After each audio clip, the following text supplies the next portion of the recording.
Watu wawili wamefariki dunia huku wengine watatu wakijeruhiwa vibaya baada ya ajali ya barabarani iliyotokea asubuhi ya leo katika eneo la Kibiko, kaunti ya Kiambu. Ile tu hiyo ndio ilisema sasa sisi tukakufa.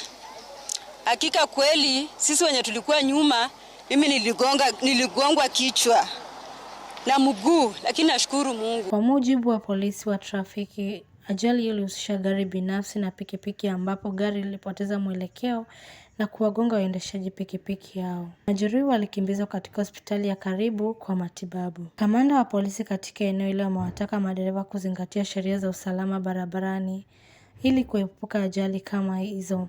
We must be proactive on our roads because losing one life is one too many for us.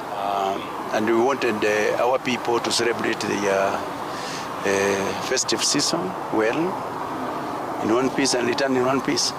So that is the reason why we have done a number of things that are working very well for us. For example, we have the mobile courts, so instant fines are there. Nikiripotia runinga ya TAS, jina langu ni Joan Wamboi.